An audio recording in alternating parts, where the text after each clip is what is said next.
Welcome everybody to week 6 of Silver Scraps, episode 6 of Silver Scraps, week 6 of ZGG IBS. Today we have Decker, Colonel, and Leper. I have no idea where they are on the stream this time since I am not running it because the beautiful, the wonderful Decker has returned. It's good to be back. We were able to mend the relationship with Decker. The line through He my name was really hurt my feelings, if I'm being honest with you. well, Like, you hurt our feelings, but Well, you know we talked about this off stream. It's fine. We stop bringing it up again. Decker. okay, Why'd no, you bring never this again, up, Decker? never again, never again, never again. Okay. Never again. Never talk about our personal problems. Anyways, today we're excited. We are just at the start of round robin 2 for ZGG IBS. Getting to see a bunch of rematches. There's been a lot that's happened across the split so far, and it's kind of I'm excited to see some new see what happens in these matchups. These matchups kind of feel a little fresh because of the changes, because of the way the teams have shown what they've got across the first round robin. A little bit of an agenda for today. We are going to start with looking at results from last week. Then we're going to go talk about the community MVP voting. And then we're going to talk a little bit about our own personal player rankings and have a little bit of a conversation about that.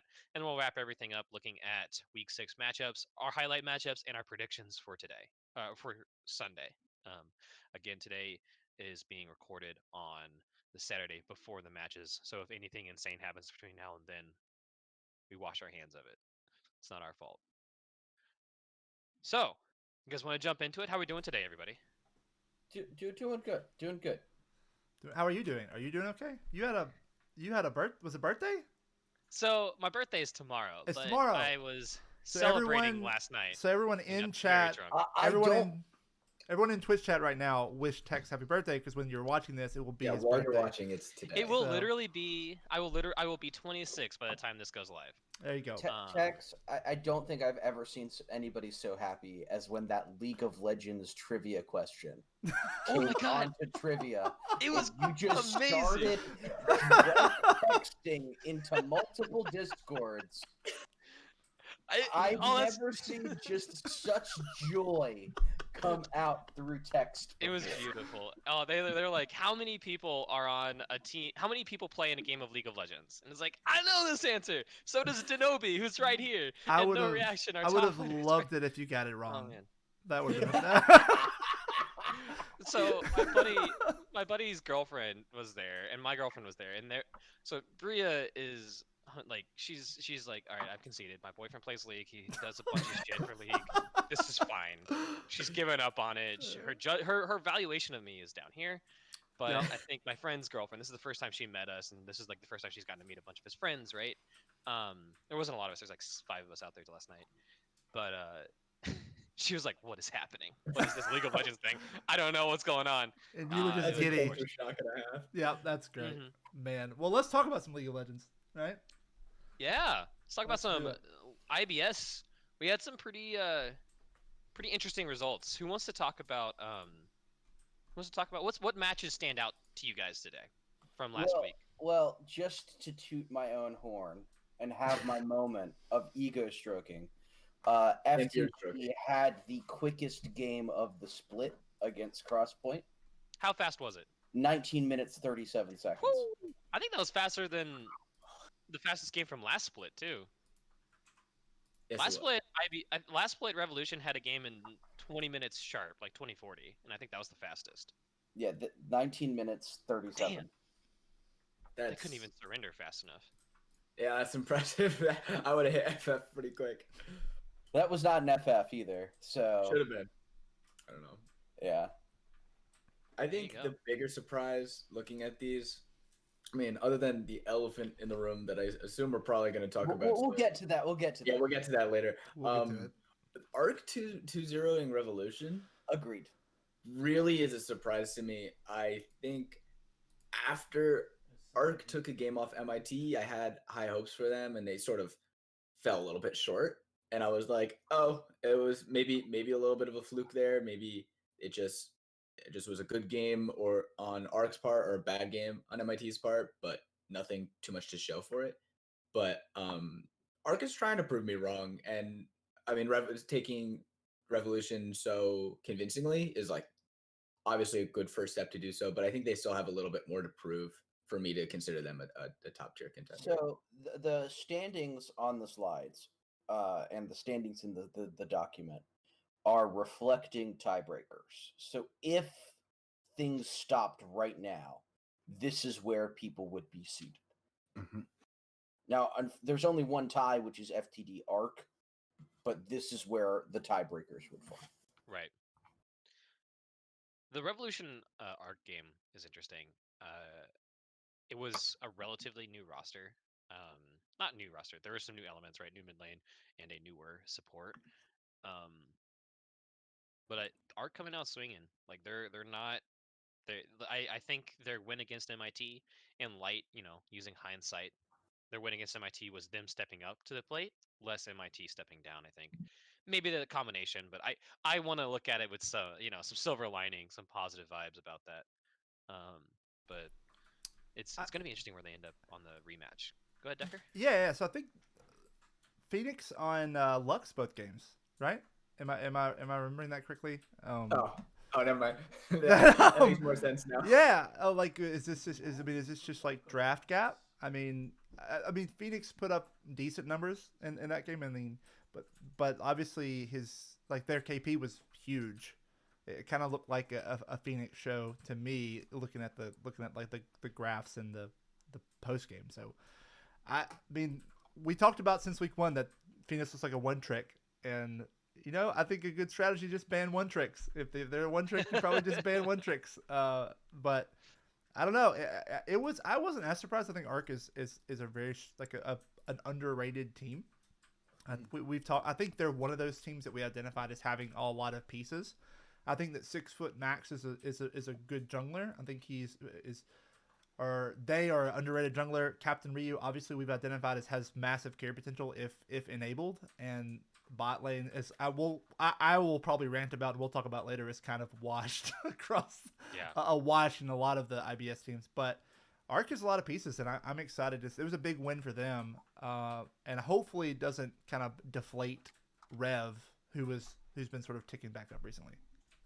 Yeah, I think the big thing that I always think of when I think of one tricks is I don't think looking at the scoreboards that Phoenix like hard stomp 1v9 and this Lux was the issue. But when a player is so comfortable on a champion that they don't need to think, it's like second nature for them to play that champ, then so much more of their energy can go into thinking about where to be on the map and thinking about plays to make and thinking about macro decisions with the team. And I think that's an underrated part of playing your one trick, is that so much more of your effort can go into actually winning the game as opposed to piloting the champion.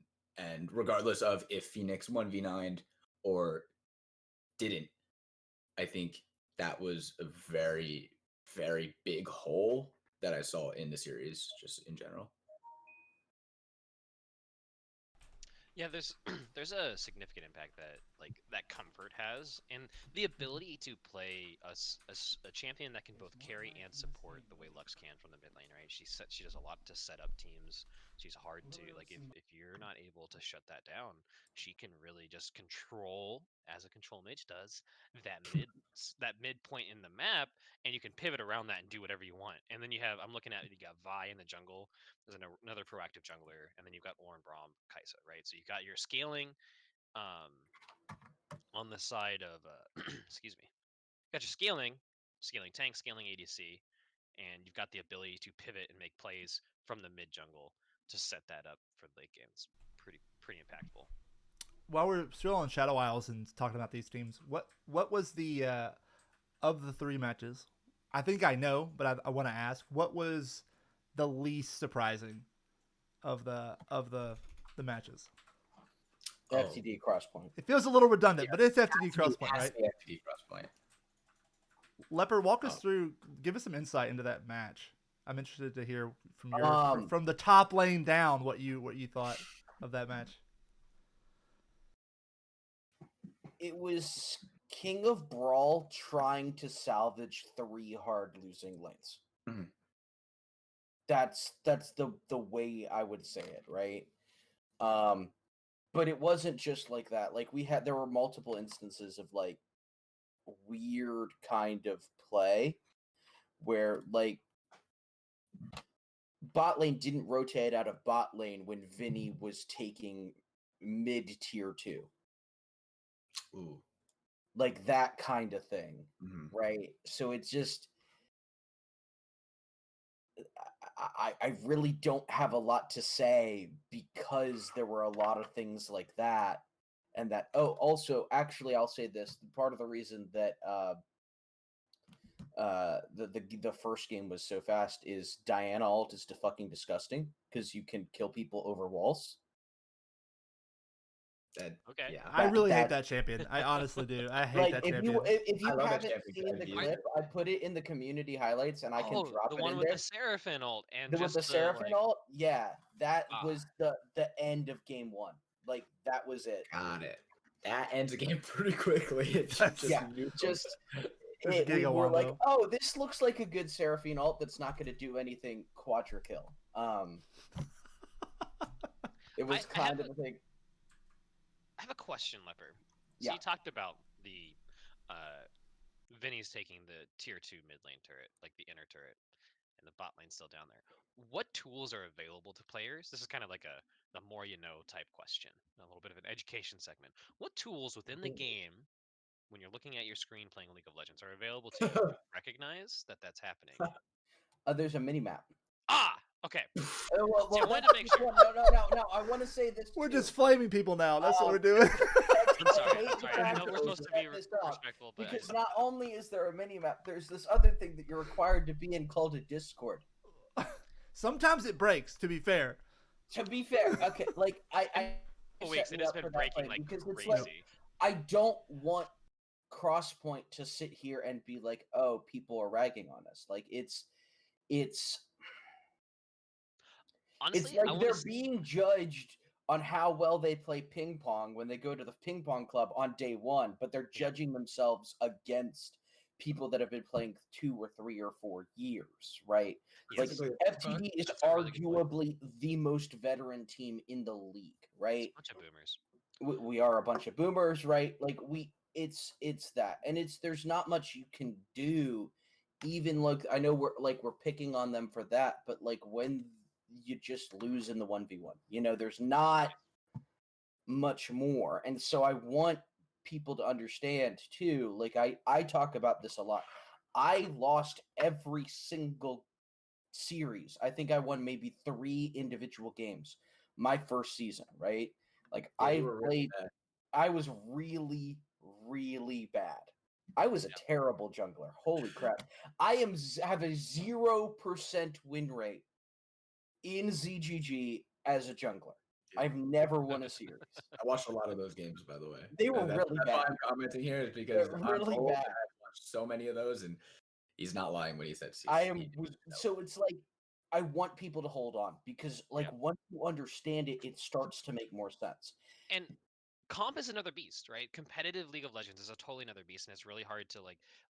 One of the things that in gold that I'm realizing, and our silver team is realizing, is little things. Little things. That's really what I want to emphasize here. Is like little things, little mistakes. You step up to go ward Pixel Bush or clear ward in Pixel Bush by Baron, and you get caught. You die. They get Baron. The game is over, right? Like I literally think that And- you just referenced our scrim this past week because you got caught. You got caught warding Pixel and you lost Baron. Yes, exactly. And it happened with Revolution with one of our players in IBS doing that. And like, it's not even that it's a measure. And we joke, it's not even a measure of going back to the CPK thing and like keeping that confidence and that awareness up. This is amazing time to learn things, push the envelope, right? Like go into this second round robin looking to just try the crazy shit, push the envelope and learn and figure out why when I do this, does everything snowball away, right? Right. When I step up to go get vision using this example, right? For myself, stepping up like an idiot by myself into no vision, everyone collapses on me, they get Baron, right? Like, why does this have such an impact in comp? Because CPK has pieces to put it together, and the first split is always the hardest. The- Leper, what are your thoughts before we move The on? other thing too on that topic too is comp to solo queue. It's really, really empowering once you realize how much influence you directly have over the game. Like there are some roles or sometimes where you don't feel that you're in control at all. And that's something that's hard to learn when you come to comp in general is how much power you actually have. There is no blaming or hiding behind that guy, that Zed in the mid lane, whether it's the opponent's Zed that's running over your team or your Zed that's inting. Like it doesn't like there's no excuses. There are nothing to hide behind. You can't rely on somebody else kind of like making a decision necessarily and you going along with it. You are a 20% of what is happening and you don't get that there anywhere else. And those of us that have played a long time, that's really what like is the addicting portion, is that feeling that we are totally in control of the result. And Tex, actually, you said it before that now is the time, second round robin, there's a lot of points where you can learn and go into this second half and try and start on a different foot than you did when you started the split. And if we take a look at the Void, there's a lot of teams that really, for better or for worse, have a lot of momentum. And Yes.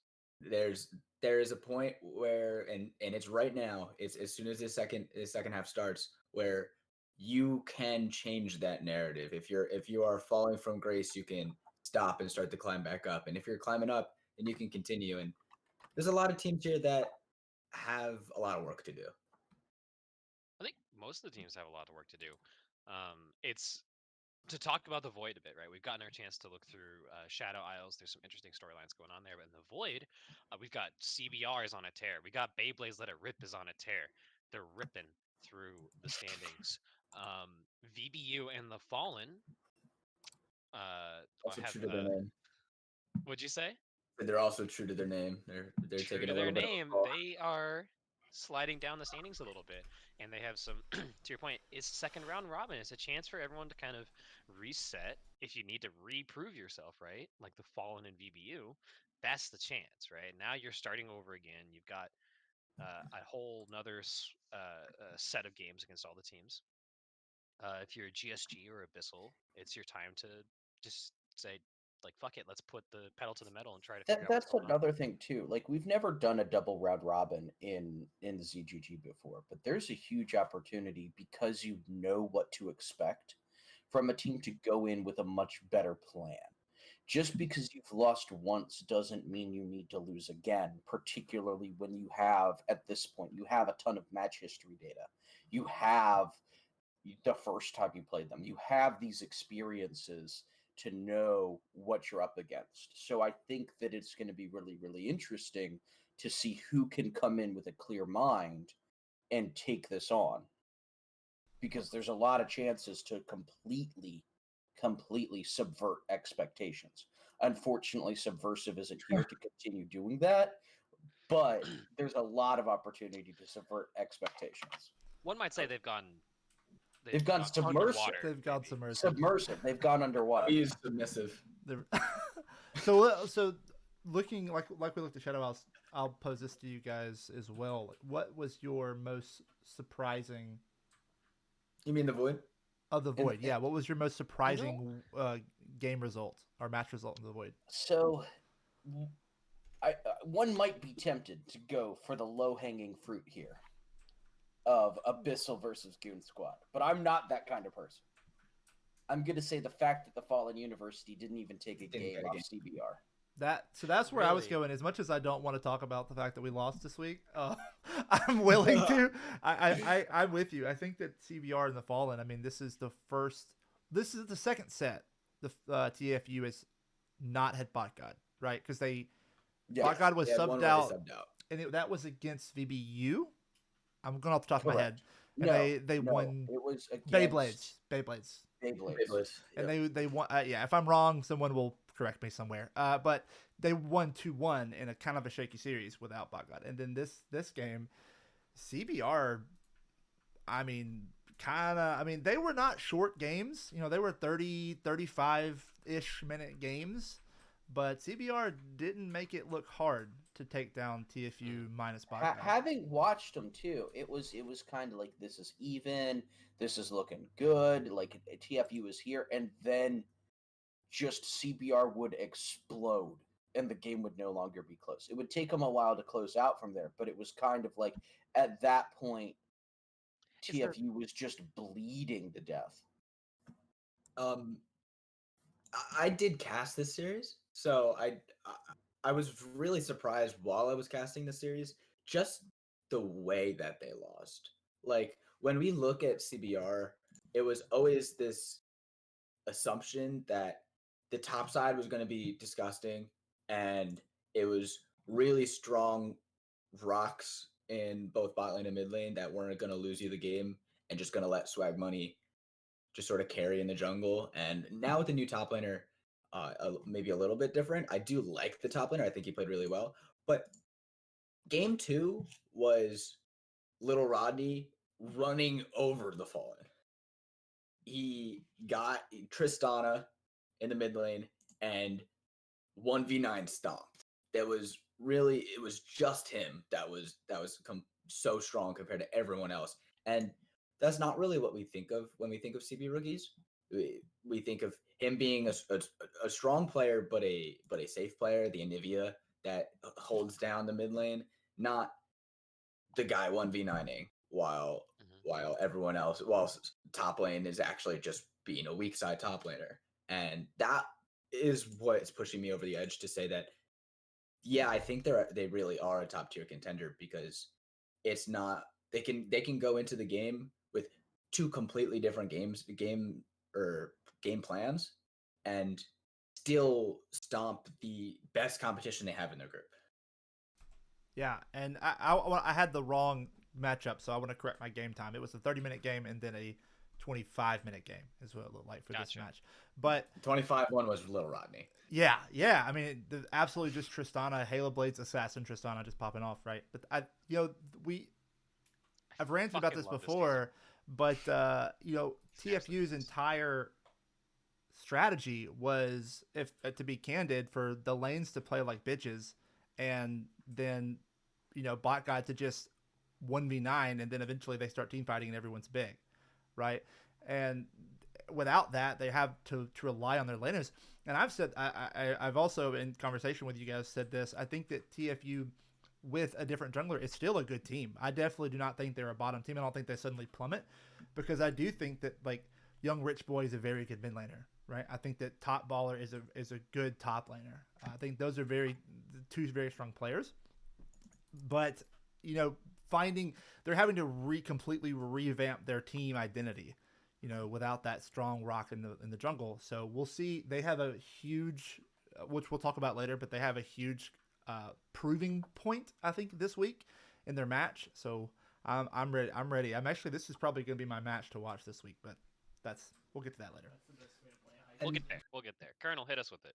The biggest worry that I have for this group is, I agree with you. I feel like the Fallen has, regardless of bot god, a lot of really strong pieces, but CB rookies sort of put my mind into perspective, where I was like, the Fallen obviously has the best jungler in the league, but they're probably one or two in all their roles other than jungle. And CB rookies sort of dampened that for me. I think between CB rookies and the rest of the teams in their league, I don't think the Fallen has a top 2 in any role. I think they get a lot of top 3s, but so I'm really not just looking forward to the Fallen proving themselves as a team and able to bounce back from losing bot god, but to prove themselves as players and to say that, yeah, we still are the top dogs, even if we don't have bot god there to sort of, to be honest, 1v9, because a lot of what he did it wasn't this supportive, Ivern participates in every kill kind of carry. It was literally the don't let me die and I will win you the game 1v9 carry. So I think a lot of these players have a lot to prove to really make their name stay. It's all back to that round robin 2, a chance to refresh yourself, refresh your team, and subvert some expectations that have been set, which were themselves subverting expectations from earlier in the season. That's one of the things that's really interesting to me is, and I want to talk about this next matchup from week 5 that we had, which is Beyblades versus VBU, about two teams who had wildly different expectations of them back in week 1, and they've completely flipped Oh, coming into week 6. What do you guys think? What are your thoughts about where Beyblades? I want to talk about them first. What are your thoughts about where they've gone from the start of the season, where we thought they were a bottom tier team, maybe they make playoffs, but unlikely, to being one of the best teams in the whole group? Willow difference. Willow Diff? Willow Yeah. Diff, 100%. He is. We're gonna be talking about MVP coming up, but I think he is the most surprising MVP candidate to me. I think Next week when they play each other, CB Rookies versus Beyblades, right? Mhm. I don't know if it's going to be group defining. You get what I mean? Just because of what has already happened. But I think Beyblades is a serious contender to be first. Yeah, I really do think so.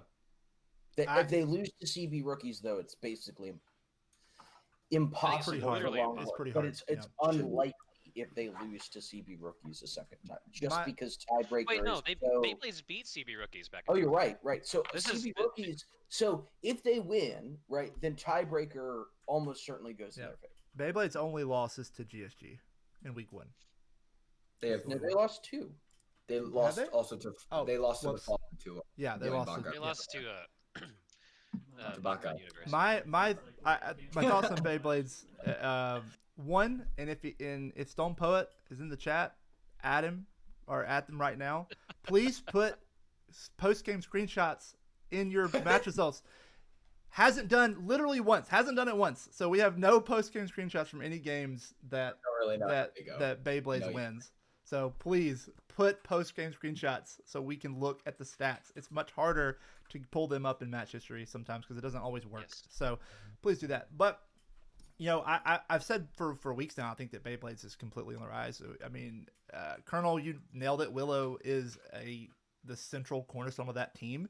Called that week 1, baby. You did, yeah. That was your week 1 prediction that Willow was going to be a major contender. But over the past few weeks, Nap has also come into contention with being a very, very strong top laner, and with a stable bot lane. I don't think there's only a couple teams that have aggressive bot lanes, so Beyblades is not one of them. With a stable bot lane and then Nap and Willow, they are absolutely a top tier team in my mind, and I want to see the Nap versus I want a cross division with them because I want to see that like Nap versus Ryu, right? Nap versus Denobi, and Nap versus Crockpot. Like I want to see where Nap stacks up against the Shadow Isles, which is to me like the league of top laners. Yeah. Goon Squad Invitational, possibly. We're working on it. We're working on we're trying to set up next Saturday a cross division for the first place, which right now would be CB Rookies and MIT. MIT is giving the heads up. I have not, or MIT is working on getting the okay. I have no idea. I can't get you an inside scoop. I need you to right now on the show commit to. No, I'm just that's a Commit. joke. That's a joke. But the invitation has been given out to both MIT and CB Rookies. If they accept, the goal is to do a best of 5 on Saturday between the two top teams. It'd be a fun time. So hopefully it'll happen, and I'm sure we'll throw it in some promotions whenever it does. I want to talk about BBU real quick.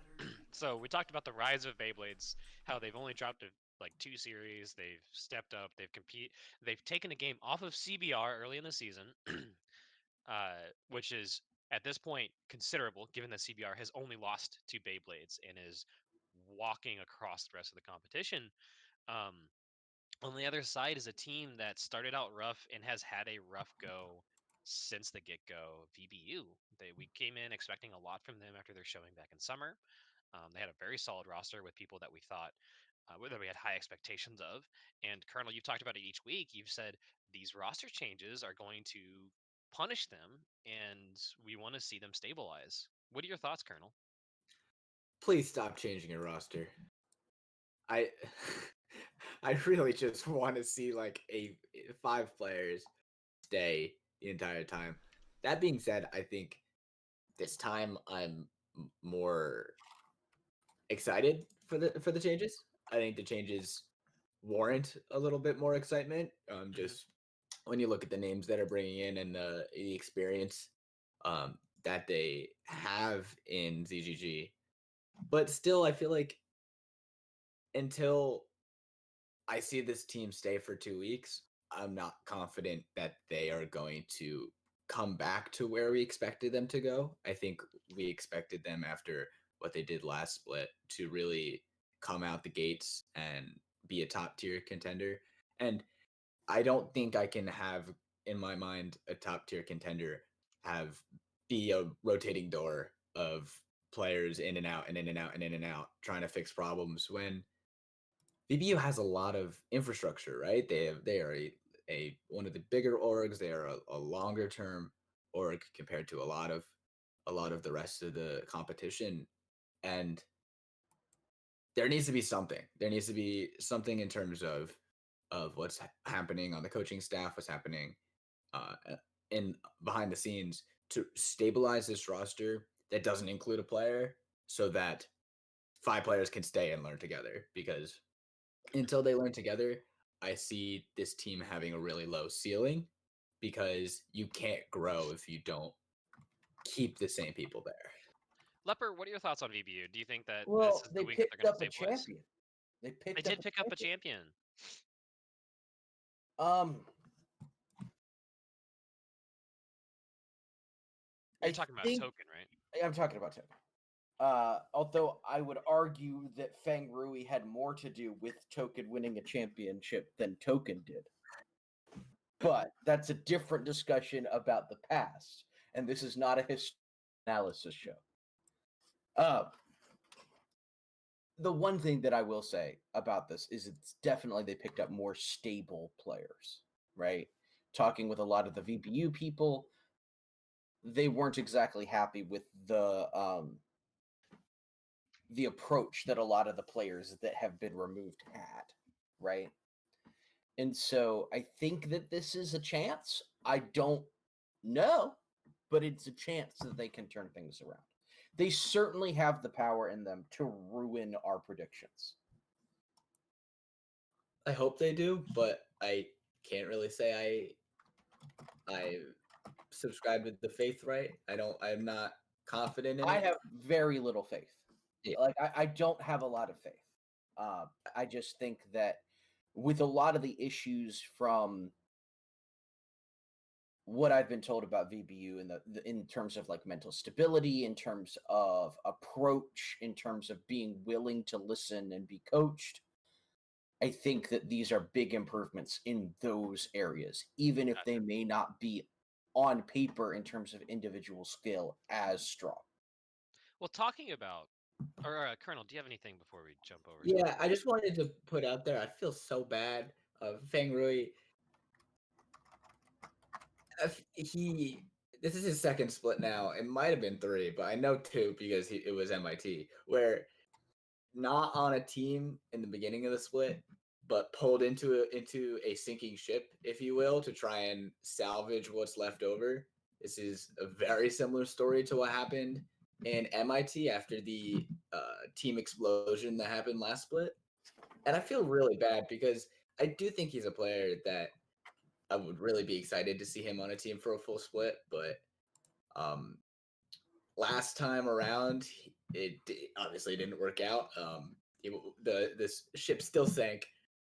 So I'm really looking probably to him more than anyone else to see if he can get the water out and sort of stay afloat here. Well, talking about floating and not sinking, in fact, maybe even flying, let's talk about our top players or our community MVP results for most valuable player. Bunch of folks that the community from within IBS, the players in the community feel are really just succeeding the split. Is there anything that let's start with the Void? So before that, I want to explain this. I have to explain how Yes. it worked, right? So we got 20 responses. Some we had to throw out because, for example, VBU Plutonium does not play in this league. I gotta adjust Uh, my power rankings. Hold on. okay. Uh, we also do not have a player named Urgot or a player named Volibear, because somebody felt the need to respond with champions they felt were strong rather than players. My favorite was the 0-2 very confidently saying Pack-a-Paw and Quest for jungle and mid positions. If they were in IBS, we'd have a problem. And Right.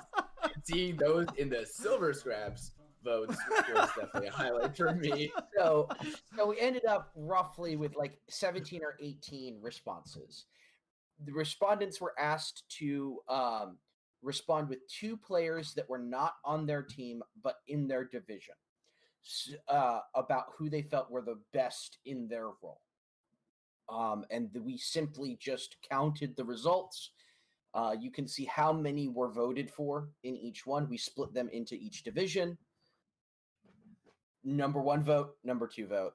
That's what's on the page. The more people that would have responded, I think we would have gotten better results. But with only 17, this is what you get.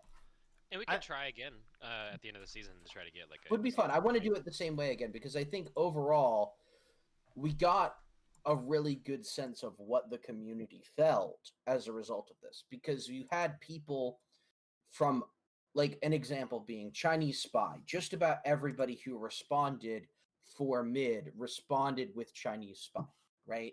Regardless of what team they were on. Some from not even in their division, right? Like, that's just an example, right? Where, like, if people generally have a hard time playing against you, or they feel some of that, like, some of these things were things that I wouldn't have noticed, right? Right. Commander Killer being a perfect example of that. Like, I wouldn't have thought of that. Just looking at, like, match results, I wouldn't have thought about him being in that position. So we're getting senses that aren't necessarily swayed by having your entire team respond and put your mid laner Exactly. or your AD carry forward. Decker, do you want to talk a little bit about what your thoughts are on these MVP votings? Yeah, I think so. I think there's a split in like what you see as what an MVP is, right? It's easy to, if we were going to give it to like the best performing player in every role, you would probably see just MIT players across the board in some of these, in some of these spots, because I mean they're 6-0 and their players are consistently putting up huge numbers. But what I think this list really reflects well, even with the smaller that we might have liked response pool, is these players that are listed are not necessarily the best players in their role, in my mind, but they are the ones on their team that for their team to have success, they have to succeed. I think Swag is a perfect example of, like, if Swag is not playing well, his team is hard for them to succeed, right? I feel the same thing about Sal, where if Sal's not doing well, then it's hard for GSG to succeed. And about Bird Nerf, Chinese Spy, Nerf, Snuggle, all these people, I think they represent very well that mindset of, if this person is behind, the team probably isn't going to win. I think the biggest thing that stands out to me is that more to what you were saying earlier, is that not all of them are the hard carry players, but the rocks, right? They're the anchors of their team a lot of the time. Like, if we're looking at the Void, I really never would have guessed Commander Killer or Stone Poet to really be in those positions. I think in their team, I think there are other players that are more important, but having that anchor is so important, right? Being able to find stability somewhere so that if you are in losing positions, it doesn't just snowball into a loss right away. because I think every team at some point has been in a losing position, has been behind. I think every single team has it at some point, and having something to stabilize to not make that guaranteeably be a loss is super undervalued. And I think that's what makes me happy about looking at these results, is that there's a lot of players like that may not be 1v9 but are just as important to a team's success. Yeah, and deserve that recognition too, right? Let's give ourselves a quick second to run down the players from the Void. Let's talk about the players from the Void first. So, community vote MVP Salamander Speak as most valuable top laner, followed up quickly by Chef Boy, who Rest in was a peace. very impactful top laner. And Currently, unfortunately is not playing in the league at this moment. in the jungle, also from Chef Boy's former team, Swag Money Boy, number 1. Second, Willow Haven. In the Are they mid lane, tied? They were tied. they're I tied. should have done this when I made the slide. It won't change for people watching, by the way. Just so Damn it! Just Damn know, it! Willow, that we are You're- giving you you are the gold gold. color. You're gold in our hearts, or at least gold in some people's hearts. That was the most split kind of thing. Was Jungle Void I'm curious, how many votes did Bot God get? 0? Wow. Everyone recognized. I feel like- Because that if I'm voting is- recalling correctly, I put out the form after Bot God had his competitive ruling. Yeah, This is true. true. That's true. But at This the same isn't to say time, he's not a good wait, player. I would assume that There were, at the time that this was put out, right? All the people that got votes were in the league. I'll put it like Yep. that. okay. Let's keep moving here. Let's give some shout outs to the mid. In the mid lane, we've got Commander Killer and Young Rich Boy. At Mhm. ADC, Stone Poet and T1's Forehead. And at support, Rook Cauldron and Autobot Frost. You know, fair enough to say, there's a lot of CBR players on this list. Also, And that's yeah, go ahead. and also Beyblades players. And Beyblades players. And that's all people from other teams saying these guys, right? You couldn't vote for your own team. So that's pretty considerable to me. The real one for me is you have one representative from each of the two bottom teams in the Void here Yeah. being voted up. T1's Forehead off of Abyssal, and Salamander Speak off of Goon Squad. When you're a lower, I want to hear your guys' thoughts on that a little bit. When you're a lower ranked team, or when you're a lower placed team, is it consistent that there's one standout player from that team that is their win condition? You know, I'm thinking about CPK and their jungler, right?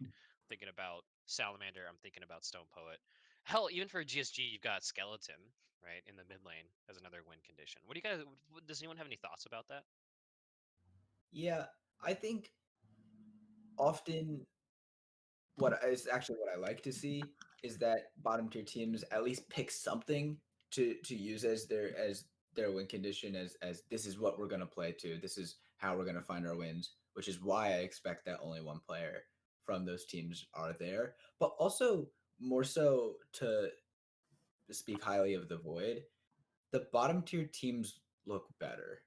They have more competitive series. They have gotten wins off of, I think, more than just each other, Yes.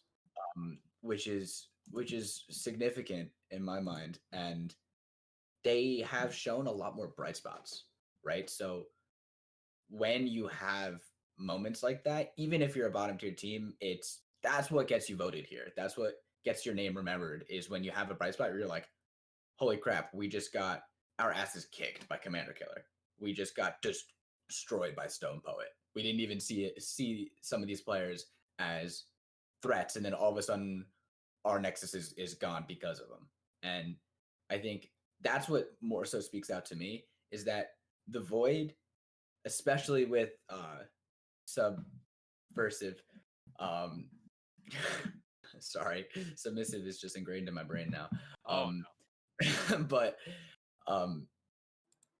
I think a lot of these players I'm excited to see more of, and I think if they get off on the right foot, that the Void is going to be a very, very competitive group because from top to bottom, there's a lot of really good players and even more good teams.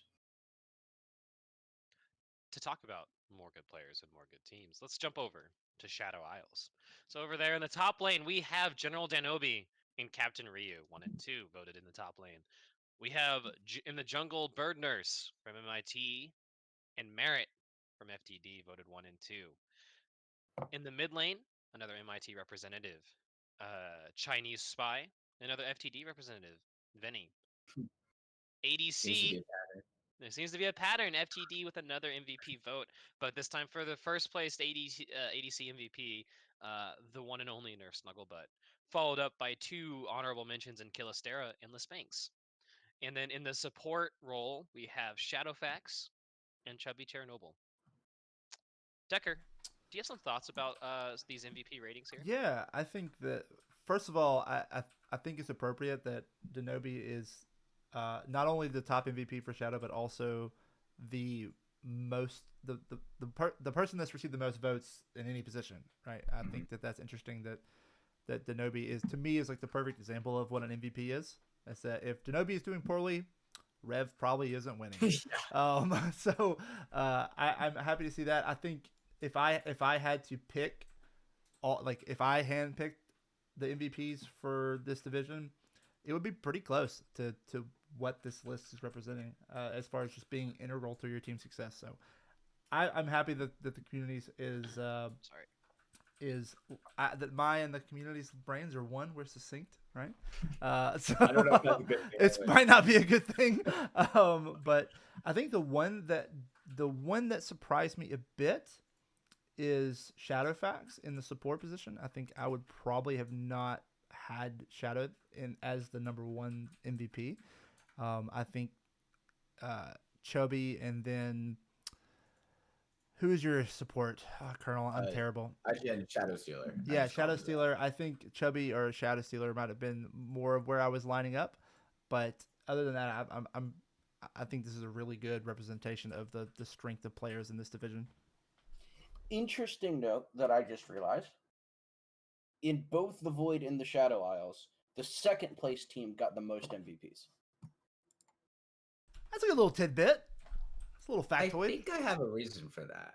I feel like when you're the top team and all of your pieces are working so well and the entire team is firing on all cylinders, it's much harder to pick out like, oh, he's the reason that they're winning. Absolutely. I would agree. Yeah, absolutely. Versus I someone like Denobi, you can't not have him stand out because, no offense to other Revolution players, but he just means so much more to your team's success. And it's hard for him not to stick out in your mind because if he won, Denobi won. And if the team lost, Denobi probably lost. And I think that's probably why when you're that top team, it's hard to find everyone because when everyone's amazing, no one's the most amazing. The other thing I would say too is that I think that part of that is also a byproduct of lack of form responses. Mm-hmm.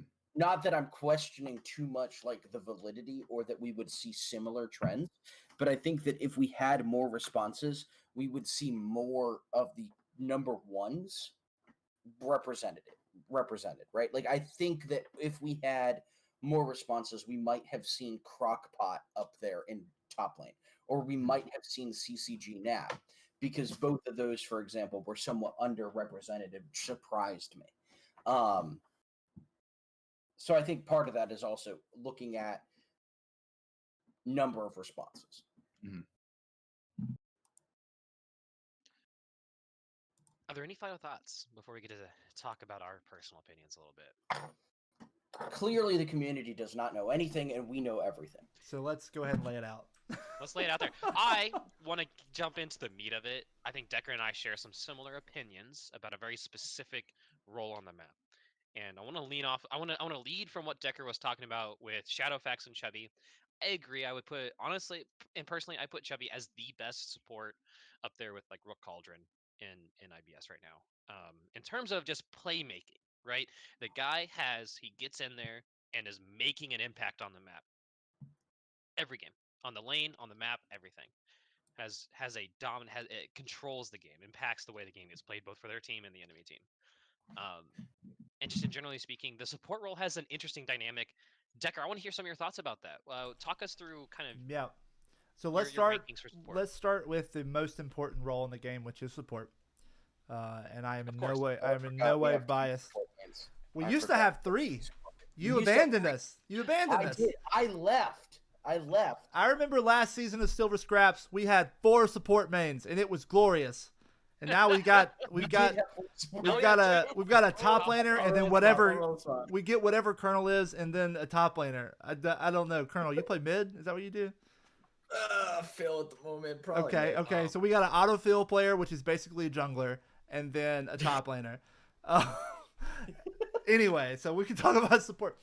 I think something, and this isn't, and Leopard has reprimanded, might be too strong of a word, but I'm gonna go with reprimanded me that in seasons past this has not always been the case, but in the current season, and I would even say in last season also, the play style of bot lane and of supports in particular we're going to chill in lane and not lose. not lose lane and play for team fights and hope that we have farmed well enough to make it relative.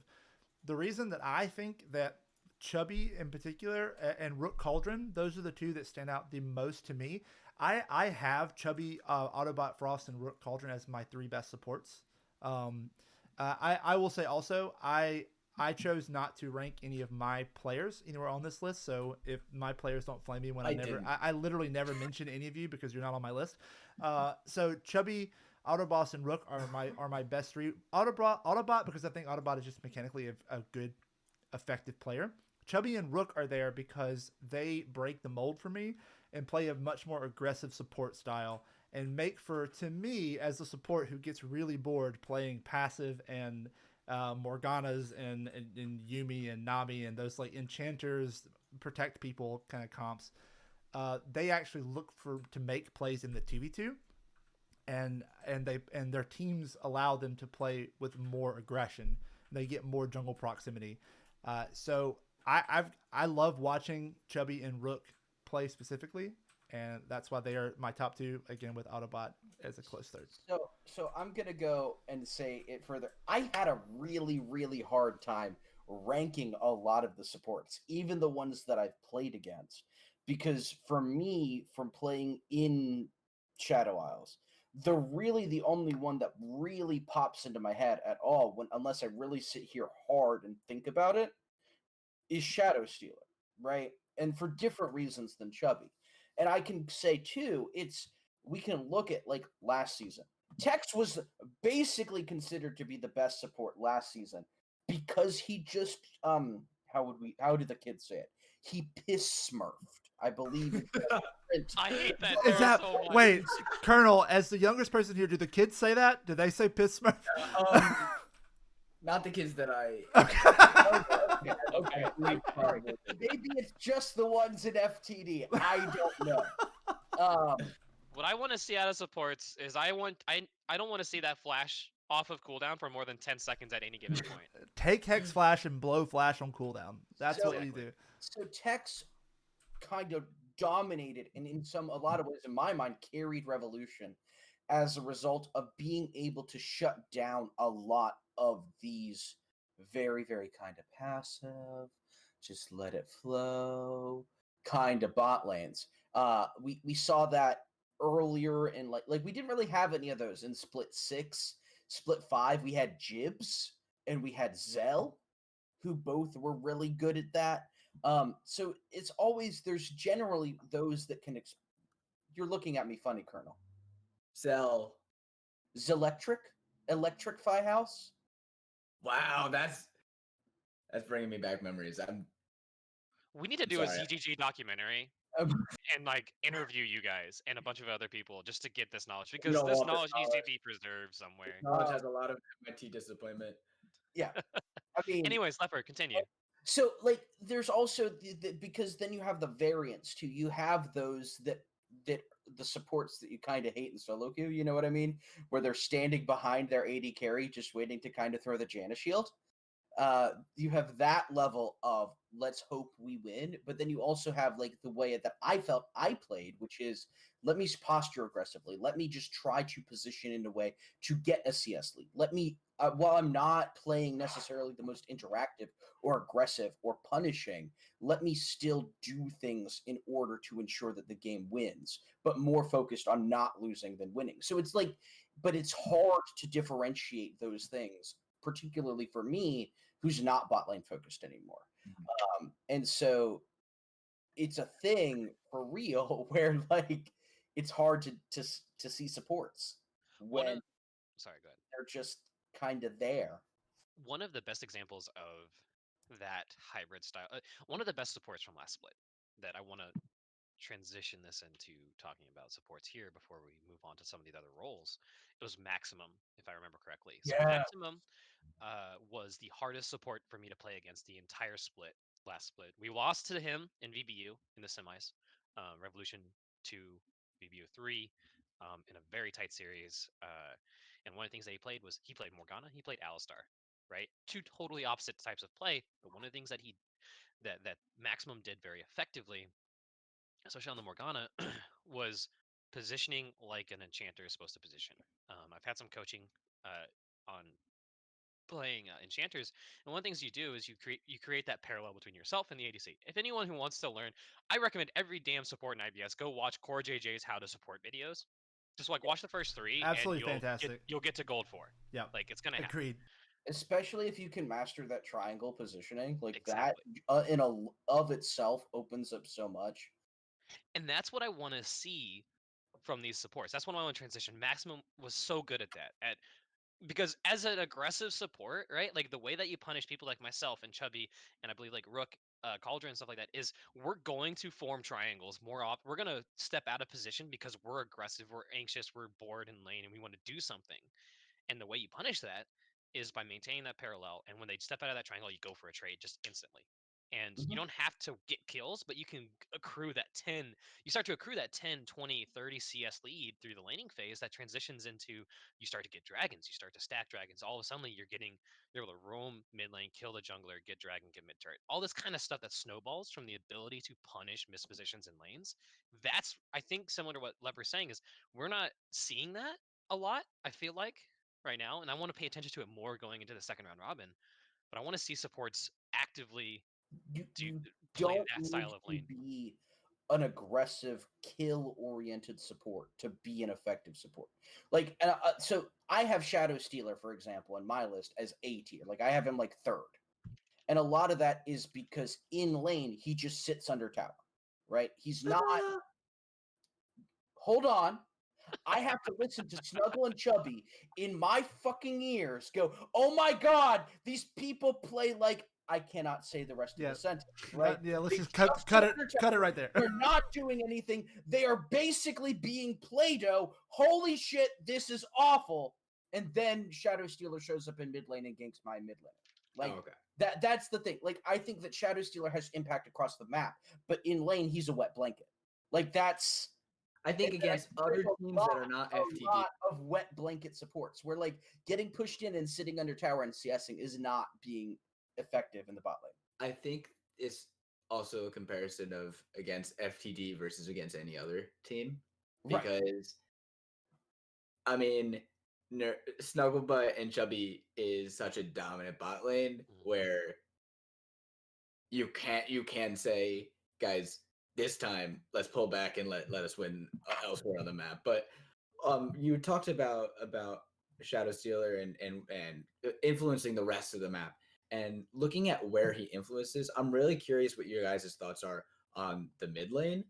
I think we're talking about MIT right now, and Zell does do a lot of roaming to help Chinese Spy, but I think the mid lane is probably where I have the biggest dichotomy between S tier and A tier mid laners, because regardless of if he's getting that support, I feel like Chinese Spy is so far ahead of a lot of other mid laners.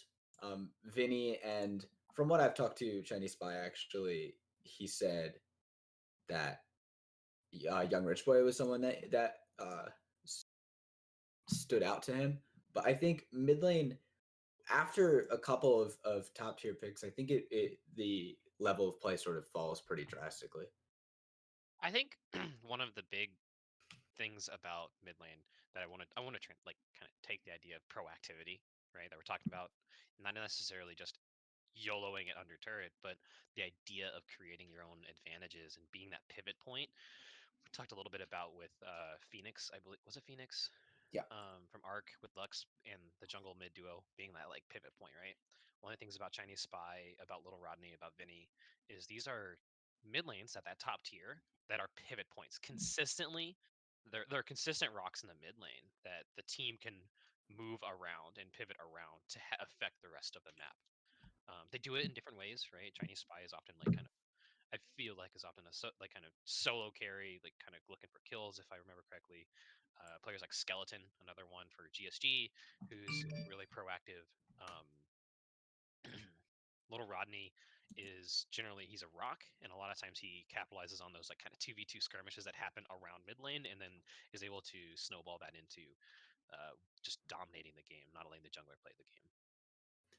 I think something a little important to note. I do rate Little Rodney very highly, but I think his voting is probably a little bit inflated in our minds because before last week he probably would have been lower, and then he went on the stream game, of course, and smurfed and Pisslow just to bother text some more. But God damn it.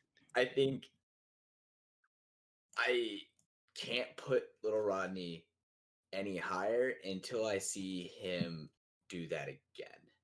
I feel like first time, like just having a one example, it's hard for me to really statistically say that, yeah, this is what it's going to be every game, right? And in hindsight, after he does it 2 more times, I can look like an idiot, but I can't confidently say that he is up there until he proves that A, it happens more than once, and B, it happens more than on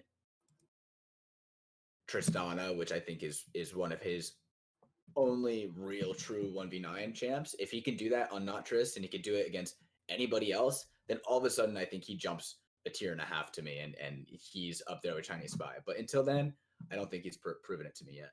So I have Little Rodney as up there in the same tier that I have Vinny and Chinese Spy. I don't yet.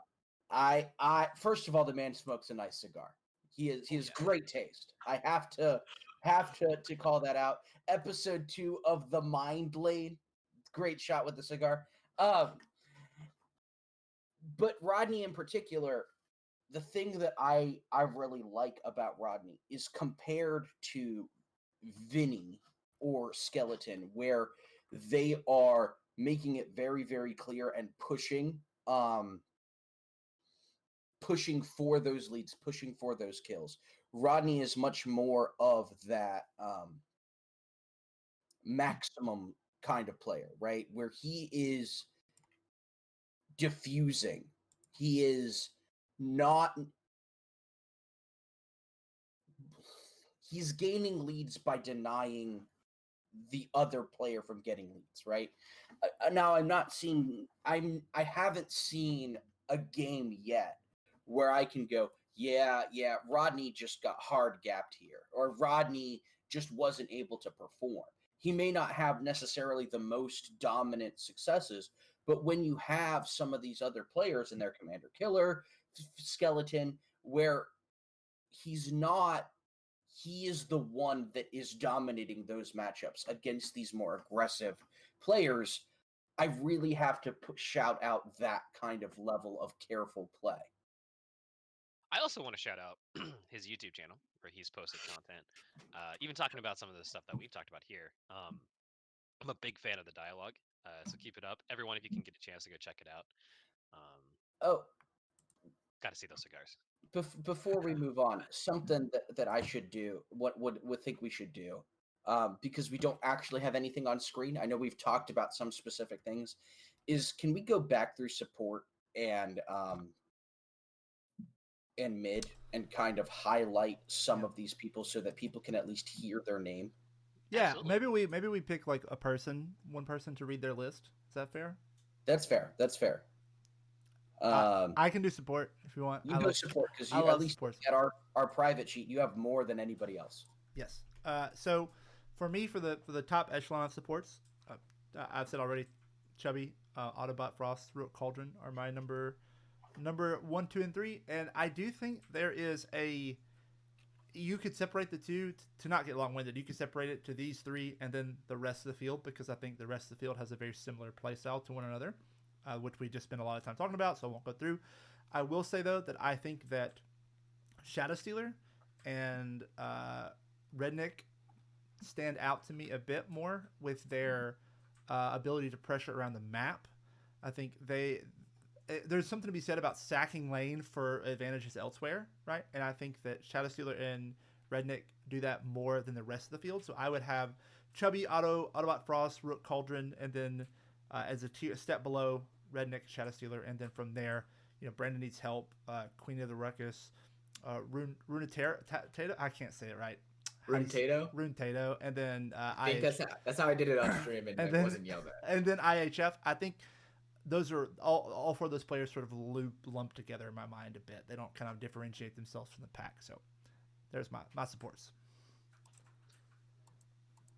I'd be willing to go through my mid lane stuff if you guys want. I don't know how how great it would be. We didn't plan this. This is off the cuff. This is okay. Off the cuff.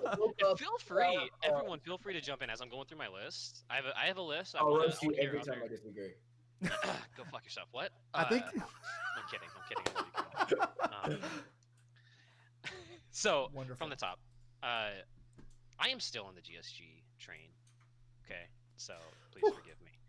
Chinese Spy at the top, and kind of in that upper echelon, I've got Chinese Spy, I've got Skeleton, I got Little Rodney. In terms of just players that have this, each in their own way, interesting, an impact on the team, an impact on the game, an impact on the map, that forces the other team to play around it in some way or another. Like there's some intangible element to how they play mid lane that I'm a big fan of. Also in that conversation is Vinny and Phoenix. Those are all kind of the players that to me stand ahead above. To Colonel's point, there's kind of a bit of a dichotomy. And on that other side of that split, I see players like Yasuo only in Lynx and only Magical Girls, who are players who are contextually very valuable. They have to fit into a place on the team, and they have to play to what the team needs from them. And when they can't do that, or when they cannot, when they can't do that, when they can't fit in that spot, you see those teams struggle. But they're still, when they do fit in that spot, there's huge success, right? VBU, when they have success, it's when the team is cohesive, when Yasuo only is playing into that role. Revolution, when they have success, it's when Lynx is on those supportive mid laners, those mid laners that can make plays and set up for the rest of the team's carries to make things happen. The only thing I'd jump in here and say is I would definitely put like Commander Killer or Young Rich Boy in that Vinny Phoenix tier. Absolutely. I'm sad to see Yasuo move out of mid lane. Personally, I liked watching Yasuo only play mid lane, so seeing them down at 80 carries, it makes me a little sad, but we'll see how they do it. The mid to 80 carry seems like a hard swap. There's very, very, very different playstyles. You could just play Yasuo AD carry the entire time. That's a good point. Fine. Strong point. Yeah. Yeah. Are there any other additions? So we've got to the mid lane that I didn't get to call it, that you guys really want to make sure that they get to hear themselves. Colonel, you look like you're thinking real hard. Yeah, I'm thinking real hard. I don't think you said Ghost O Pants. Ghost O Pants. Ghost O Pants. I did not say Ghost O Pants. Still, what do you want to say? You want to say some words about Ghost Pants? Yeah. I don't know what kind of he just went God mode apparently. Yeah. I don't. He just. Sometimes they turn it on, man. If you told me how he performed the last 2 weeks at the beginning of the split or after week 1, I would have told you were lying, because he is gone so 180 the past 2 weeks. He's looked so good, and I'm surprised only because of what I've seen in the weeks prior to that, right? And if he can perform like he's been, then it can start to make the group really interesting because all of a sudden he's been really a standout on his team, and I'm excited to see if he can break up into that upper echelon with Vinny and Phoenix, where it's like he really can push his advantages and start to open a hole in the mid lane.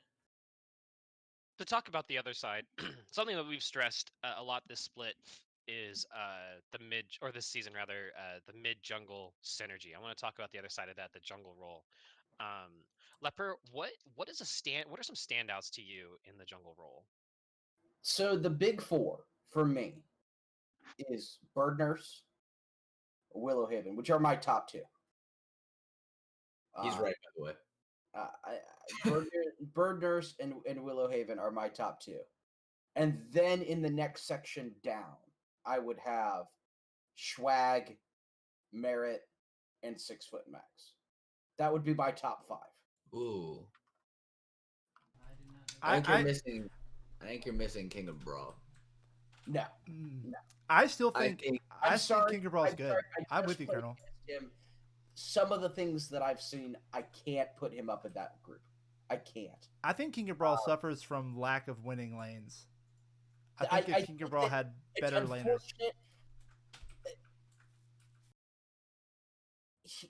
It's hard. Leper is having a hard time. So we broke Leper. Well, when you just look at them and go, "Oh my God, that jungler's having a panic attack," right? Yeah, like that's me jungling.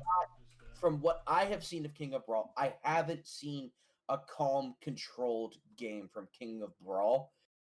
I've only seen games where I go, he is frantically trying to make something happen. My problem is, I don't know if any jungler is not in panic mode when the game is lost 5 minutes when everywhere else is getting advantages like that. I completely agree. I completely agree with that, right? I don't have him up there. I would put him in the Here's my argument. With Zilliak and Borbies and Timic and some of those, right? Like I think he is the best player on his team. I definitely think King of Brawl needs to be recognized for the amount of work that he is accomplishing, right? But I can't put him in that, even in that second tier for me. Here's my argument. If we just swap nameplates and King of Brawl was playing on MIT, I think he'd be top 3. I will do you this one, okay? If you put Merit on MIT with the lanes that the MIT has, Merit is by far the best jungler in the league. Disagree. That's three till the grave. There's just no competition because I feel like MIT is a jungle mid 2v2 centric team where yes, we'll have better lanes. 2v2 in the entire league. Yes, but I think yes, obviously he looks better than he does on FTD, but I don't think he looks as good as if you were to swap. I want to jump in here real quick and tangent off of that real quick before we start spiraling down down a path. I appreciate the conversation. The friction, the disagreement is healthy. I appreciate that, but I do want to like one of the things that I'm hearing is there's a grouping of junglers in this ambiguous mid space, right? We have a bottom tier of junglers, we have a top tier of junglers, and then we have a grouping of junglers that are that have shown us a lot of quality, but are in situations, whether it's on teams or like whether it's the players performing or the teams that are around them or whatever it may be, right? That, or even how they work with the players that they've got that have this potential to be like fantastic players that we just aren't seeing it, whether it's them and how they play or their like a combination of things, right? And I'm thinking Timic, I'm thinking King of Brawl, I'm thinking Zilliak. I personally put Merit just at the top of that, if not like within the top tier. Obviously, Bird Nurse, Swag, and Willow, to my opinion, are that top echelon, and then kind of in that bottom tier that are like good but kind of unremarkable from what I've seen is like Borbies and stuff like that. But I want to see to go back to round robin 2 as a refresh. I want to see Zilliak and Temic and King of Brawl get the chance to take control of the game. To Leper's point, to step up and like really control and dictate games on their terms, because I don't necessarily know if they've gotten the chance to do a lot of that in this first round robin.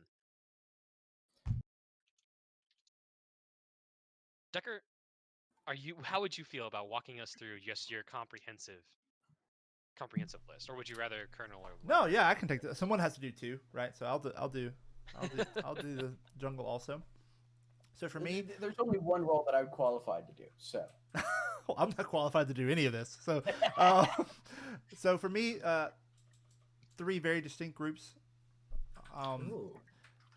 Top Birdner, Swag, and Willow to me are the. You guys know me.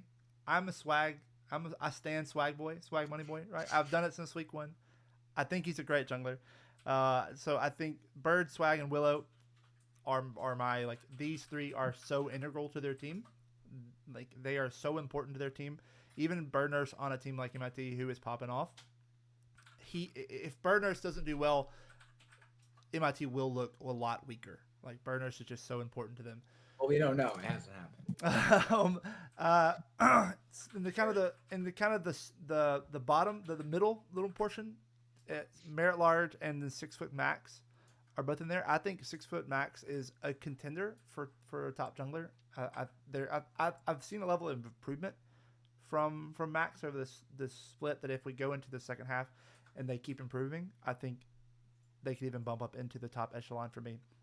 And then Timic, Zilliak, and King of Brawl are all in the bottom of the tiers, either from that lack of awareness of what to do when your team is losing, or just a kind of a lack of carry potential from their role. That doesn't mean that I think that they are bad. I just think that they don't fit what their team needs, either with how they dictate their pressure or sometimes just mechanically don't fit their teams. So I think to me that grouping, that last grouping, is the potential. Yeah, That's the the question CLG marks. grouping It's still a for lot of question 26. marks, right? That's the 2015 CLG. Like that's what they've it's got like. this potential. No, not post 2017 CLG. It's 2016 and before CLG. For all of you fellow boomers here with me, back in the Faith Age, it's the kind of players that like got this potential, and it's how can we realize that, right? And there's a lot of factors that you can talk circles around understanding, like with Tim to try to understand why Timic and Zilliak, King of Brawl, and Borbies even. yeah, Like I was these just are going to jump in to say that you need to put Borbies in that group. And Borbies has already gotten like a million times better than with the last time that I saw it. like these are all players that we've talked about it a couple times in like first season to second season kind of thing, right? Like I went from 0% win rate to Winning games. winning the entire season in the next I'm sorry. thing, right? Like, well, I woke up and I've only ever lost 1 game at support. Ain't that right, Tex? yeah, that was a fun one. Man, I had Yeah. that one hook. I had this hook. I'm not gonna talk about it. And anyway, yeah, it's nice to play support when they are like running at 15 FPS because their computer Yeah. blew up 24 I hours. do remember your computer was on But fire. that's a anyway. Just because you're here now doesn't mean that you stay here, right? Exactly. Like especially in IBS, split to split, there can be dramatic changes. Stone Poet being another example of this. Oh yeah. So I want to see more from these guys in that blue section that you're talking about. We got Borbies, we got King of Brawl, we got Zilliak, we got Timic. I'm hoping for more from that they get more opportunity to realize that potential, and even going into next split. Like these are guys that are like eyes on these guys kind of situation. Mm-hmm. Let's jump to Leper's favorite lane, Colonel's formerly favorite lane, maybe. Least favorite, but I played it anyway. He's a Phil player, man. There we go. He's acknowledge the Phil this. player. And I have to say, I remember, so I used to play this role back in the Holy Trinity days when it was Renekton, Mundo, and Shyvana. And that was the good old days. You just slapped each other around a bunch. They're very old days. I also played those days. But I want to hear y'all's thoughts on this honestly, I feel fairly competitive top lane pool. We have two like different leagues as far as top laners go, though. Like Shadow Isles top laners versus the Void top laners. It's almost like there's a stylistic difference. I feel It- like I don't want to sugarcoat it. I think there's just a skill difference. The Shadow Isles is very much a group of disgusting top laners, and I mean, If you have dropping any of the Void top laners into the Shadow Isles group would be like dropping a toddler in the deep end. It is just a completely different league for all of them. Denobi, Crockpot, Captain Ryu, Roland, Rip. and me are the top 5. If you want to think of it like that, right? And like I don't know how to say it like elsewhere. Like you have to me the 3 of the 4 best top laners Yes. in Shadow Isles. You have Denobi, you have Crockpot, you have Captain Ryu, and then the only other one that what I would add to that group is CCG Nap. I think And I would go out on a limb and I would say that the 2 best in my top tier, right, are CCG Nap and Crockpot. Oh. Then you have Denobi and Captain Ryu. And then we go down from there. I think the biggest surprise to me is Nap because I had no idea. I mean, I don't know if he's played before or if I just forget. I forget a lot of things, but going into it, I had absolutely zero expectations. I thought it'd be Willow trying to 1v9, and first off, it's nice that Willow doesn't have to 1v9 because he's got a team around him. Right. Because I think that's important because jungler is one of those roles that you really it's hard to completely 1v9, right? Unless you're bot god. But I think he's been at least for the first 2 or 3 weeks pretty like silently carrying, and then people were like, holy crap, this guy's really good. And especially in a division that doesn't exactly impress in a top lane position, he's so clearly standout compared to any of the other top laners in this group. It's hard to compare when you like. I know how scrims went in preseason went when I played against a lot of the top laners in the Void, right? And I know where I stand in the Shadow Isles, and it's a very big difference in the way that I feel about them. So yeah, words. So if we want to go down my list, Run down your list for us. Sorry, I'm as dealing I with have some written technical it, problems right? here with Discord, but And please, Leopard, I run down the believe list. this encompasses every top laner that is actively in the league right now. I might be missing one. So S tier, top tier, Crockpot and CCG Nap. A tier is Denobi, Captain Ryu, and Salamander Speak. B tier is myself and Top Baller. And then tier below that is Jason KB 123. And then tier below that is Starwolf 2020. I agree with almost all of it. I think I disagree with you a lot, Leopard. I'll be honest. I know we But- disagree a lot on a lot of things. On almost everything I can imagine, we probably disagree. But I think these are probably the closest you can get to perfect rankings. I feel like every other role, there's so much room for argument. Mm-hmm. I feel like this is so correct. It's Yeah, like I was very gonna say difficult this is to the rank. one. What makes it almost perfect, not perfect. Can never achieve perfection, but we can get there. I do think I will say I want to piggyback off Connor real quick and say I think this is the role that we were all most on the same page about. Yes, right. Like we were. absolutely. It's almost like 100%. looking at the list, we're almost identical. Couple of tier shifts, but like really close. It's to almost all the identical. same names in We relatively all- yeah. relative positions to each The other. biggest change in where I would say that I see are like putting Denobi up a tier because I have used all 5 tiers. and I don't think anybody else did. I think putting Denobi into the top tier, putting me into the second tier are the most like common ones that I see that y'all Yes, have done so differently. I think we all unanimously agreed on Crockbot as the top. Crockpot's the best top laner in the league. Crockpot is the best top laner in the Yes. league.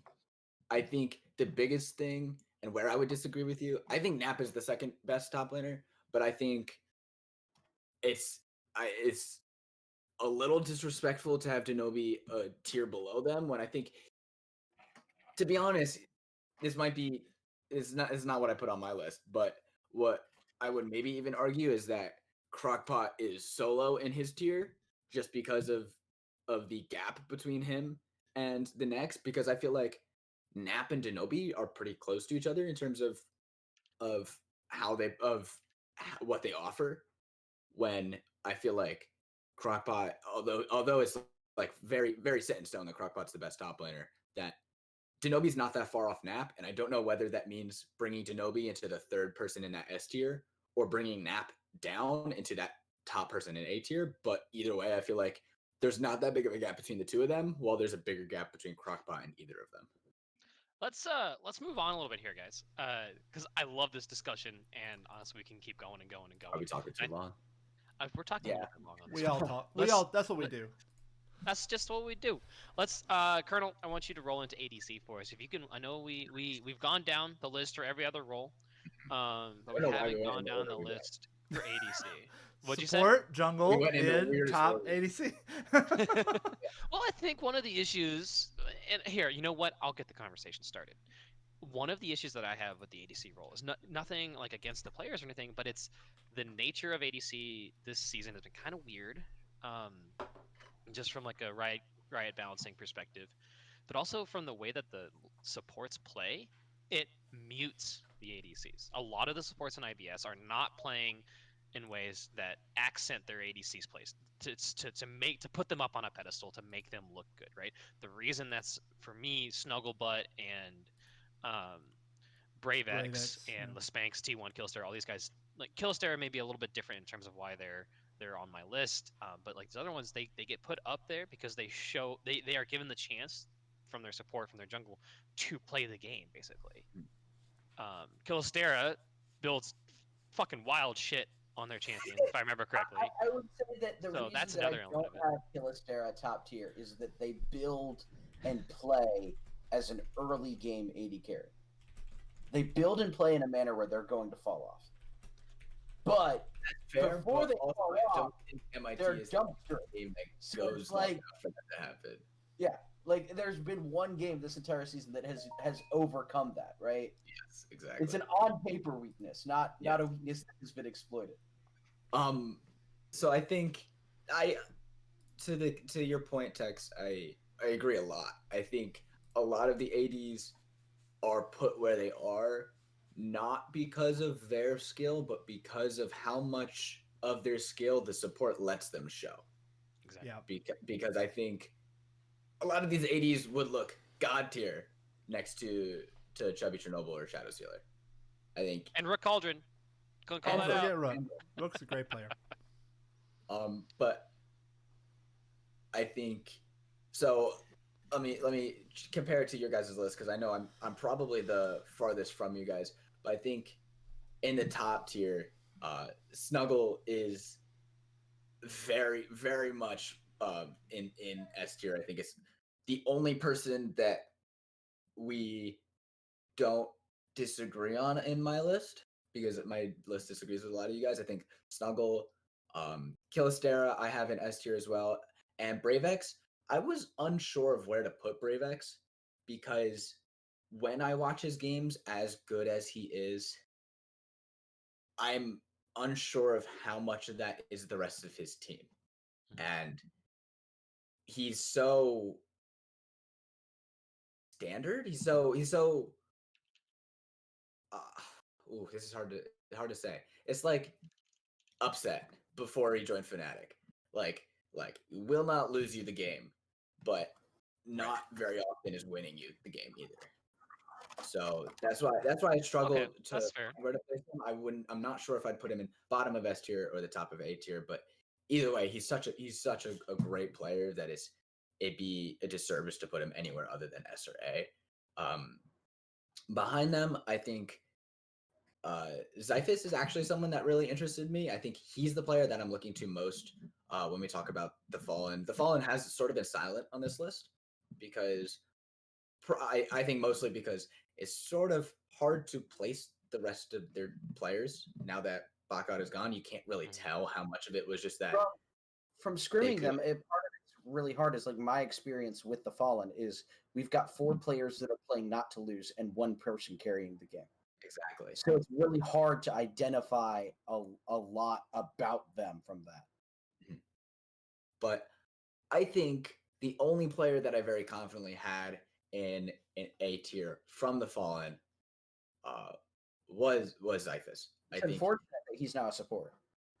Yeah, it disappoints me because roster changes. I swear I'm a broken record, but roster changes are the bane of every single IBS team. Apparently, this split. But I think he played really well. I think it should translate really well to support as well. He has a good understanding of how the lane works. And he was a more supportive style of AD carry. So maybe it's going to translate well, but I think he's up there. I also think T1's forehead was a player that I was really excited about. He's sort of the only player that I'm excited about on that roster. And he's really he has a lot to do, but I think his play has been one of the highlights for that team. And then finally, I think the only one that I have left on my list, Stone Poet, who again I'm not sure where to put him, but I think MVP voting is sort of the obvious reason as to keep him in that top tier because he's just been good. He's just been really good, and he's sort of a Solid silent. player, yep. He's a silent good, where it's not like you're screaming his name, but he just it's very similar to how Leper was describing the mid lane with Little Rodney, where it's like you never can say Stone Poet is outclassed here. Stone Poet wasn't able to perform, Exactly. and he's always performing the way his team needs him to. So I've got the mouthwash ready. I've got to say this, or else I'm going to get killed. Which is that Snuggle has had 2 deathless series and has had absolutely insane damage share on them, and Snuggle is the best AD carry, and I have to have my moment of bias. That's okay. Let's everyone give Leper his moment. Have All it all- hail! Okay, the Snuggle. moment's done. All hail! We're moving on. All hail Snuggle. Okay, we're moving on from that now. I love you, Snuggle. I'm sorry, but we are pushing time on our session here today. That is awesome. Everyone is. We've talked critically and we've talked with a lot of praise about different sections, and I just wish everyone the best of luck going in round robin 2. Please make sure that you watch those damn Core JJ videos. It's good for everybody. Yep. And play to win, play to have fun, enjoy yourselves. This is not my sign off. I just want to make sure that we're wrapping up the player rankings and we jump into our predictions for this week. Now, on the Shadow Isles, ARC has a bye week. We have MIT versus CPK in a top versus bottom of the group match. And then we have FTD versus Rev in a rematch where FTD won this back in the start of round robin. Both teams have had some changes across the split in terms of play style, meeting or not meeting expectations, roster changes, and all that. It's going to be very exciting. In the Void, we have GSG versus Beyblades Let It Rip. Both teams having had different expectations going into the split. I'm sorry, what? You can breathe. It's okay. I'm going fast now. GSG versus Beyblades Let It Rip. 2 teams that had different expectations, set expectations going into the split that have both kind of subverted Blown out those of for water. better or for worse. CBR versus Abyssal, and VBU versus TFU, which was probably my most exciting matchup. So there's an obvious question. Tex, you picked CPK to 2-1 over MIT? He did. You wanna elaborate on that a little bit? It's Can the you week, just- man. Can you just pass to me whatever it is you're talking right now? I had a lot to drink last night, so That's they were true. giving. I had 2 pitchers of vodka Sprite. 2 If you pitchers. listen to me, It was Tech, listen, Tech. insane. If you are cognizant enough to know that there are 10 players in a League of Legends game in a trivia contest, you are cognizant enough to know that there is no way in hell CPK beats MIT. It's foundational knowledge about League of Legends. There is a way. There is a way. There's not. 2 words: spectrum diff. We need a Oh lot my of god, this is like the flamiest episode. It is, yeah. No, I. And that's not um, flame to them. I just think that MIT is my philosophy is if a team has shown you that they can't lose, why tell them that they can? Right? They've been through the entire first round robin and not lost. Have you dropped a game? One game? They I dropped think? a game to Arc. So yeah, to Yeah. Arc, right? Who's a very strong team in my mind. So I we just lost out of stupidity. as a I'm not a betting man, but if I was, that's just not a bet that I could I could take. No. And 100%, it's 99% MIT wins 2-0. I want to see something crazy, and my predictions this whole split have been dog shit in one way or another. 2-1, 2-1, 2-1, Uh, 2-1, 2-1. But yeah, I predicted all 2-1s. I got all 2-0s. Screw me. No, my genuine prediction is MIT 2-0. I am excited. I want to see CPK push the envelope and steal a game from MIT, take a game off MIT. That's what I want to see happen. But what? CPK go ahead. has a huge amount of power in the rest of this split in terms of screwing up tiebreakers and screwing up standings. Yep. They have the upset potential, right? They can ruin someone's season in a set. Exactly. Especially with how tiebreakers are. Yeah. I think people really want to stay out of that 4th place spot.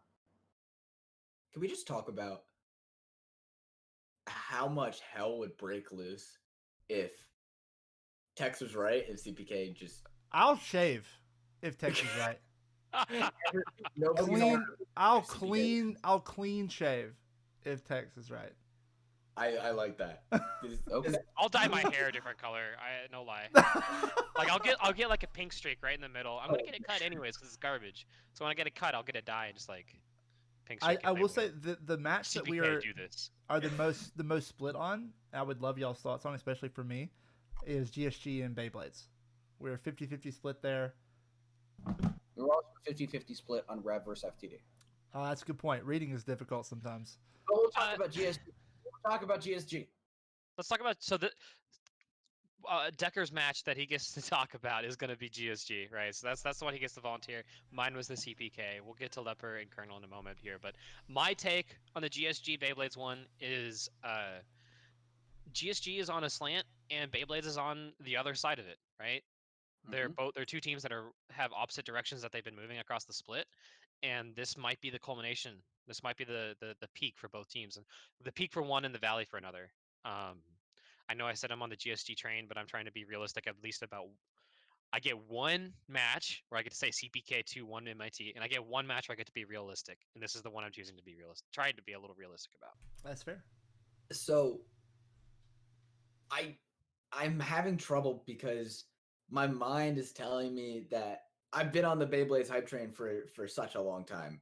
Those are the 2 trains I've been hopping on is Beyblades and CB Rookies, and both of them have thankfully proven me not too stupid.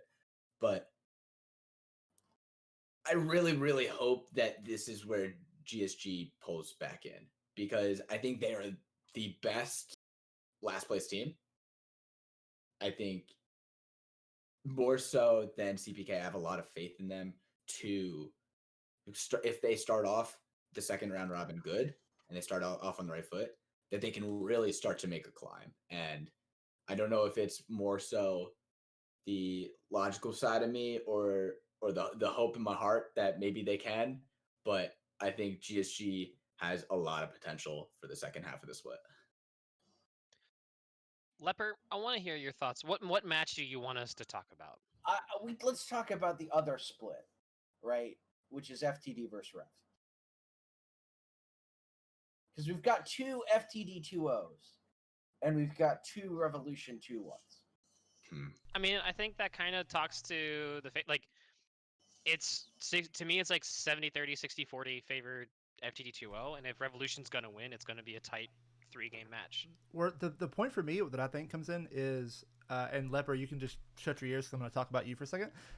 Is that I think that one thing Leper is very good at doing is neutralizing good top laners. I know Leper likes to meme on himself that if he doesn't int, then they're gonna win. But I actually think that Leper is pretty bad at just inting.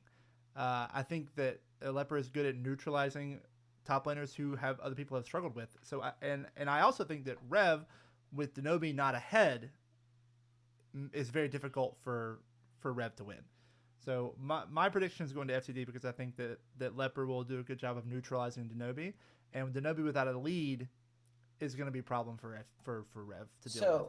So to talk about myself for a moment and to talk about FTD, the last time we played in week 1 and week 2, I very much was trying to go toe-to-toe with a lot of these guys, both Denobi and Crockpot, and particularly how game 2, the last time we played, where I kind of took over the game from Denobi, led to a lot of my failures against Crockpot. I'm not. So, but with the way that things have evolved, I don't think that Denobi is going to be able to get the kinds of leads that he got against me the last time we played. And I don't see a lot of the rest of the map going too differently. Colonel, do you have another matchup that you'd like to talk about, or do you want to? What do you like? What would you like to talk about? I have two. I have two now. First, for the FTD Rev, I just want to put my 2 cents into why I put Rev going 2-1 here is for the same reason that Leopard can diffuse top lane matchups. I think that Rev's bot lane will be able to diffuse. That's a good point. Snugglebutt. I think they're one of the better bot laners at being okay losing, and losing gracefully. Right. I think that's such an important skill, especially when you're up against Chubby and Snuggle. And I think if any bot lane is going to be able to do that, other than MIT, it's going to be Spanx, and that's why I have Revolution winning this one. But matchup I got to talk about, VBU TFU. We are so split. 2 people for VBU, 2 people for TFU, and all of us 2 zeros in favor of who we think is going to win. I need to get everyone's opinion. What are we thinking here? I have very little faith in VBU. I'm gonna put it out there. I think with all the roster changes, I don't know if they've had time to gel. I think they have good pieces, but I don't think this is the week that roster is gonna coalesce. I think they can get there, but I don't think this is the week. Yeah. TFU just has to prove to me they can win without Bot God.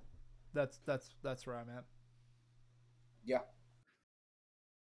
Fair enough. I think it's very, to answer Colonel's question, I think there's 2 very distinct factors that are going to both of these teams that are on a downward tilt, are on the slide. And it's, can VBU coalesce? Can they make something happen? Can they have a simple game plan, a simple draft, play to win conditions? Can TFU succeed without Bot God?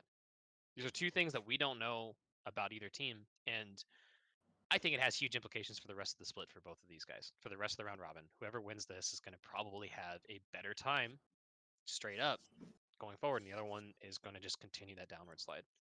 All I have to say today, though, on these predictions is I think that it's a fair statement that it's just a universal foregone conclusion that Chubby Baby's rookies, I'm sorry, CB rookies, my bad, don't kill me, Accelerate, I'm sorry,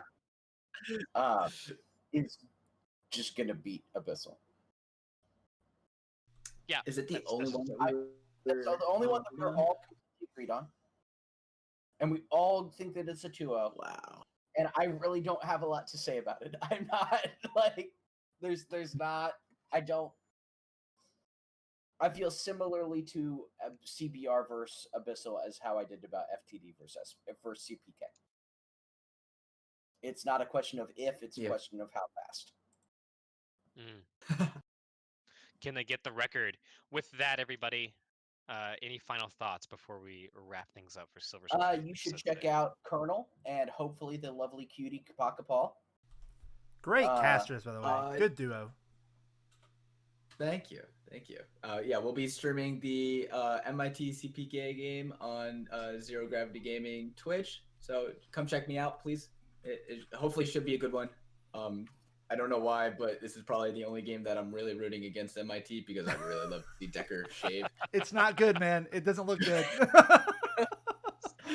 Go in there, cheer for your favorite teams. Cheer for give some love to Colonel and Paka. Give me some flame for my prediction here, or some love if it comes out correct. It's going to be an exciting streamed matchup. There's a bunch of good games this week, and good luck to everyone. Thank you all for watching this week's episode of Silver Scraps, and see you guys on the Rift.